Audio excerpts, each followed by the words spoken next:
Yeah. Right. Where do we cut?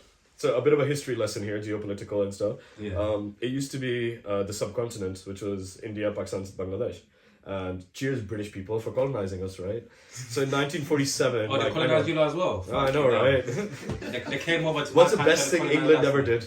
Fucking you tell me. Create so many Independence Days around the world. I like that joke. I like how that was good. And out of all the colonizing, yeah, what bloody food do they have? They came for spices. They came for food. Hey. Look at Weatherspoons. They've got a chicken tikka masala curry club day, man. It's and a carrot. Like, how does chicken tikka masala become Scottish? Does it go nice with whiskey and iron brew? I don't know. Well, I know you're getting, if you're taking both of them at the same time, you're getting fucked up. But yeah, going back to so yeah, no, Pakistani food. Yeah. So yeah, it was a subcontinent originally. Over time, the Cold War, there was a lot of Afghani, like, forgive me, our Mexicans come from the north, not the south. Yeah. They're lovely people. But Afghani cuisine was also merged in. Persian cuisine was also merged in. Biryani is actually the word biryan, which means royal. And that's a Persian word. So Urdu, the Pakistani language, is an amalgamation of Hindi, Arabic, Persian. And it was actually a language for soldiers in a barracks. Okay. So everyone could sort of communicate with each other. You learn something new every day once again. Exactly. Okay. I tutor too sometimes. Okay, but before that, biryani. Biryani, best dish in the world. I could eat it till the day I die. Yeah. What is that? Is that your favorite dish? Oh, bro, biryani, chicken biryani, not the lamb guys. Is that rice and chicken? Yeah, spicy. It's like jollofi, but more like textured jollofi. And sometimes you get some bread with venom on the side as well, isn't it? Oh, that's an English abomination. That's like a takeaway shit. We need to eat Afghan food. Yeah. Bro, a karhai, I'd kill for a karhai. We need to go there. Karhai. Yeah. I'm not gonna lie, food. Hey, nah, it's crazy. But yeah, literature. Like you said, you're also like very passionate about literature, just in general. Yeah, I was born to lead. Read, not to lead. Yeah. Yeah, go on. Let's talk a bit about literature. You know, like what in terms of that, what interests you about literature, just in general? It helps you escape after a long day. So like in the morning before work when I'm reading, yeah, I would read things like, there's an app called Medium. Medium it's a bloggy app. I think it's 36 or 38 pounds a year. Best investment ever for a subscription. Okay. For me, it's got articles on neuroscience, on technological advances, on leadership, which is one of my favorite topics. You name it, you'll find something there. Even dating advice, financial advice, written by people and stuff. And the royalties are good there.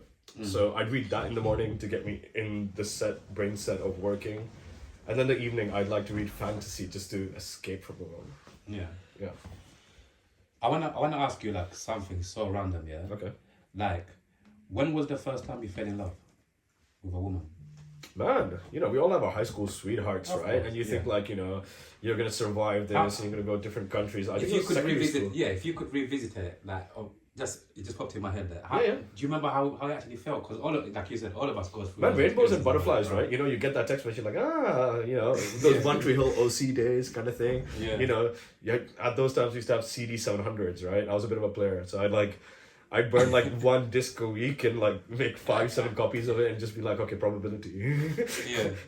Which fish bite? When everything's all said and done, what matters to you more, like to become as rich as possible, or to basically to inspire and touch people's lives, as many people's lives as possible? Like, what matters to you more? I'm inaccessibly wealthy. I wake up, I have the luxury of my time. People trust me, people value me for advice. If someone needs anything, I'd like to believe I'm the first person they reach. So I think I'm wealthier than most out there. I make my money work for me. Inshallah, I'll get more, obviously. Inshallah. More money does not solve things, but if a person's smart enough to know what they want from their money, right, it does create a lot of comforts. And, I do a lot of charity work. Allah give me more barakat in my money so I can help more people with my charity work. Yeah. So we only have one life, right? The day when we die, what have we done? No, let me rephrase this. I read an article on Medium that if you had a modest set of money, which works for you, how then would you use your time to enrich yourself and make the world a better place? That's where I got Chronicles from as well, because that's something I know, that's something I enjoy. I help the upcomers, I respect the pioneers, and I get to think outside of the box and keep continuously pushing myself to air the sounds that I like, and shamelessly air the sounds that I like. I love metal music, I love classical music, this year I hit a very big milestone for myself. I got the permissions to wear the Lord of the Rings soundtrack on my radio show. Congratulations. Thanks, man. Like, that's a lifetime, like, achievement unlocked. Yeah. So, the extended editions are nearly 12 hours worth of stories, right? So for me, it was a fun exercise. How can I condense the story, the themes within a 2-hour episode?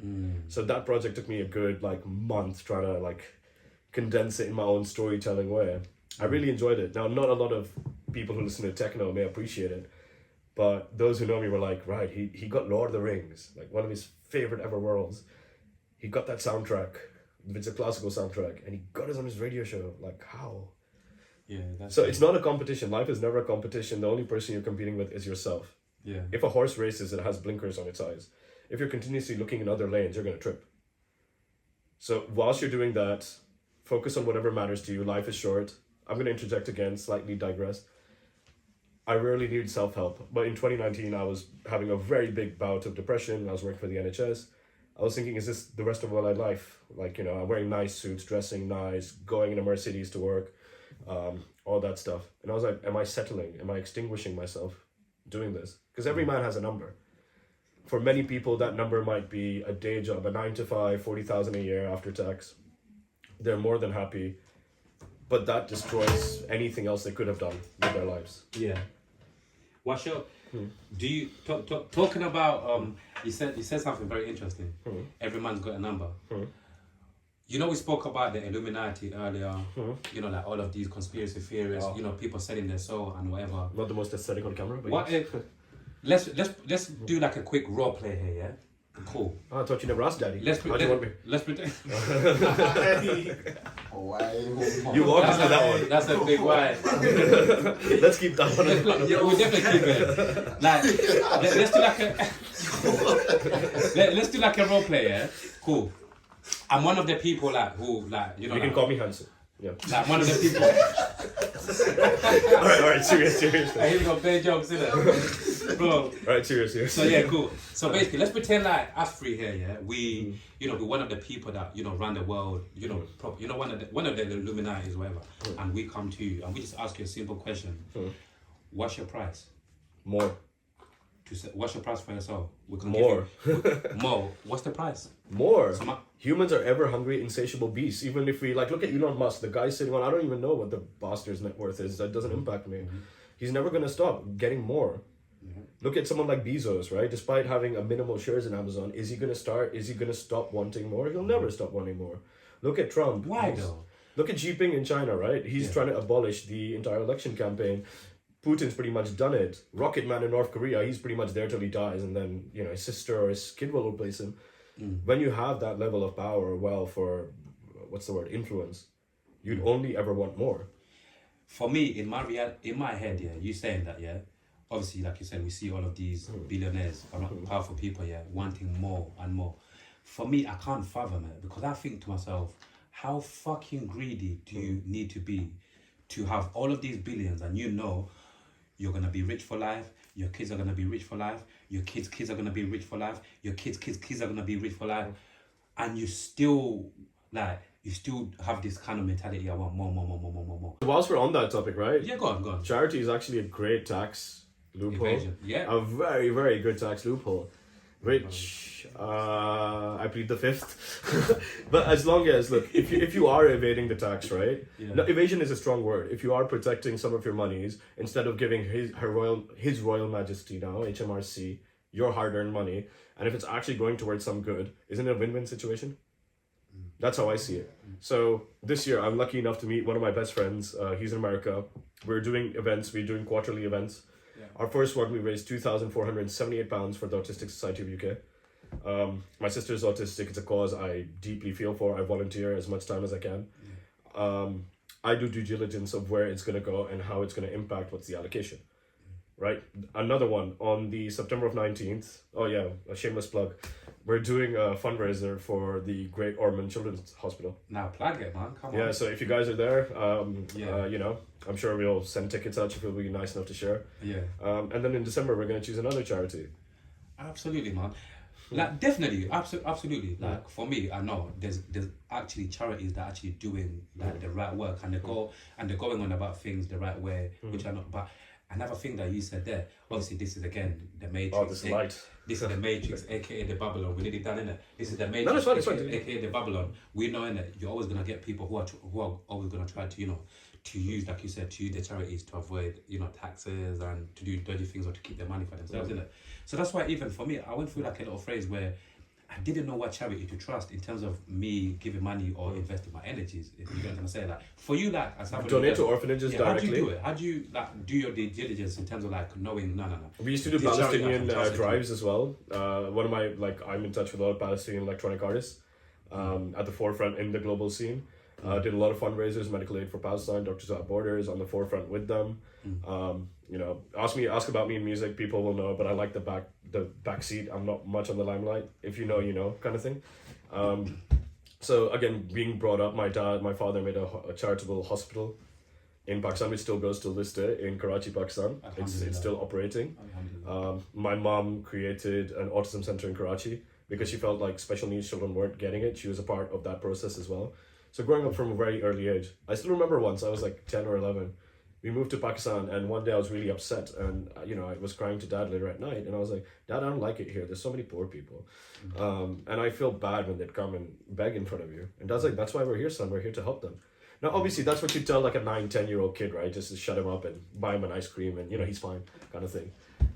But I've seen that like pretty much every day throughout my life. My dad is one of the most selfless people out there, within reason. He's a tough bastard, but he's fair. And I've never seen anyone go so out of the way for people like I have. In our family, right? Yeah. Father's side has definitely got some genetic mutation there, because a lot of my father, like, luckily, Dad's the eldest, and my sister was the first and foremost child, and Dad, being in a medical background, was more equipped to deal with this in the 90s, where other people, weren't as equipped. And in Eastern countries, it's a taboo, right? Socially, people aren't clued on, and sadly, many people don't even have the resources to learn more about this.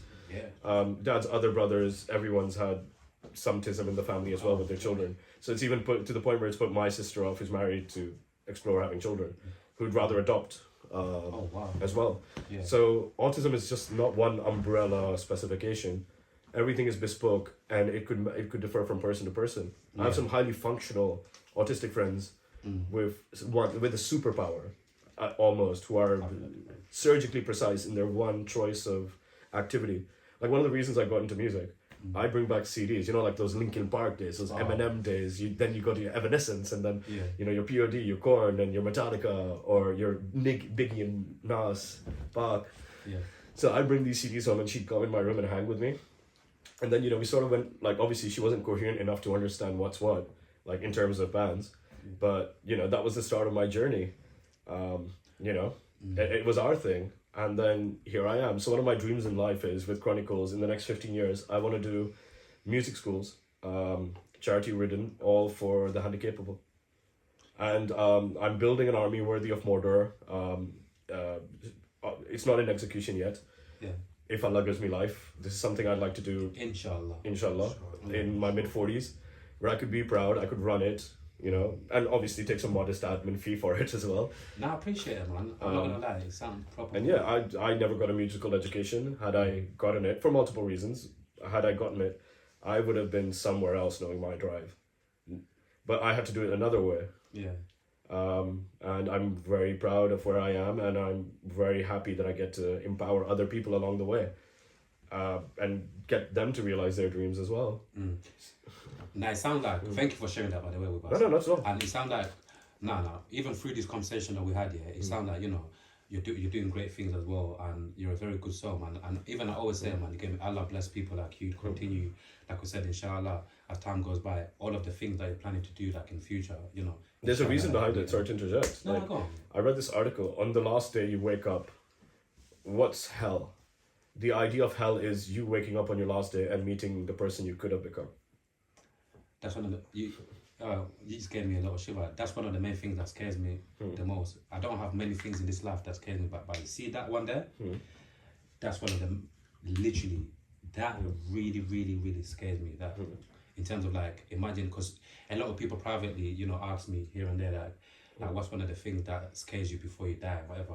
It's literally that, for me to literally pass away before reaching you know, before reaching my potential and becoming the person I was actually meant to become. So yeah, I'm not gonna lie, that one there. You'll get there, man. Just be radically Inshallah. yourself. If you die tomorrow, if I Always. die tomorrow, Yeah, have you done the best you could till now yeah, without messing people over, but always empowering people over? Obviously, life is always gonna have bumps. It's like an economic cycle. You're gonna have a recession, right? But let's try to keep it like sort of yeah, this trajectory. I'm losing the word. Like it's not horizontal, it's not vertical. yeah, But yeah, But I get what you as mean, minimum as possible. yeah.